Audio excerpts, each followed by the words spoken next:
आज की कहानी वफादारी, हिम्मत और एक अनोखे रिश्ते की कहानी है। रिश्ता एक गरीब लड़के नरेंद्र और उसके सबसे करीबी दोस्त उसके डॉग शेरू की है।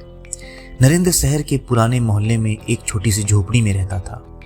दिन भर चाय की दुकान में मेहनत करता और उसी कमाई से अपना और अपने शेरू का गुजारा चलाता था।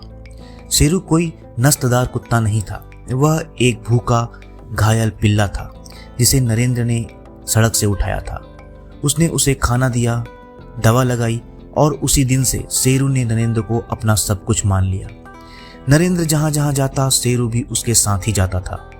दुकान पर, बाजार में, हर जगह उसका साया बनकर रहता था। रात को भी सोते समय उसके झोपड़ी के बाहर ही सोता था ताकि नरेंद्र को कोई खतरा ना हो। लेकिन एक रात को वो हुआ जिसने शेरू की वफादारी को अमर कर दिया। रात के अंधेरे में सन्नाटे को चीरते हुए दो नकाबपोश चोर नरेंद्र की झोपड़ी की तरफ बढ़ते हैं। चोर झोपड़ी के पास छुपकर बात करते हैं कि उन्हें पता था कि नरेंद्र के पास कुछ पैसे हैं जिसे उसने अपनी दुकान से कमाया था और जोड़कर रखा था।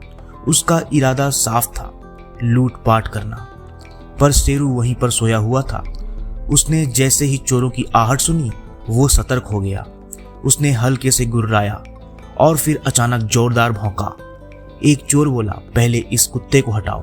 और फिर जैसे ही चोर डंडा उठाता है शेरू दहाड़ते हुए उस पर टूट पड़ता है। यह सिर्फ लड़ाई नहीं थी, यह अपने मालिक के लिए जान की बाजी लगाने का पल था। लात, घूंसे और डंडे चलना शुरू हुए, लेकिन शेरू पीछे हटने वालों में से नहीं था। वह तब तक लड़ता रहा जब तक उसने अपनी पूरी ताकत न लगा दी। शोर सुनकर नरेंद्र बाहर आता है और देखता है कि शेरू अकेले दो नकाबपोश चोरों से लड़ रहा है। फिर नरेंद्र इधर उधर देखता है, फिर दौड़कर जाता है और पत्थर उठाकर चोरों के ऊपर फेंकता है। मोहल्ले वाले भी हल्ला सुनकर बाहर आ जाते हैं और टॉर्च की रोशनी मारते हैं, जिससे और भीड़ इकट्ठा होती है। भीड़ देखकर चोर भाग खड़े होते हैं। इस तरह शेरू और चोरों के बीच की लड़ाई खत्म होती है, लेकिन शेरू गिर चुका था। नरेंद्र दौड़कर शेरू के पास जाता है और उसे अपने गले से लगा लेता है और सहलाता हुआ अपने गोद में रखता है और रो पड़ता है और कहता है, शेरू तूने मेरी जान बचा ली। फिर नरेंद्र और मोहल्ले वाले शेरू को लेकर डॉक्टर के पास जाते हैं। शेरू का इलाज चलता है और उसको पट्टियां भी लगती हैं। नरेंद्र उस समय तक शेरू के साथ ही रहता है। धीरे धीरे शेरू ठीक होने लगता है और दौड़ने लगता है। फिर नरेंद्र का चेहरा भी चाटने लगता है।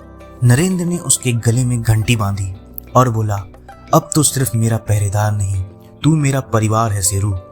उस दिन के बाद से नरेंद्र और शेरू ने एक दूसरे का साथ कभी नहीं छोड़ा, क्योंकि वफादारी नस्ल से नहीं मिलती, वफादारी दिल से मिलती है। और शेरू का दिल सोने से भी ज्यादा कीमती था।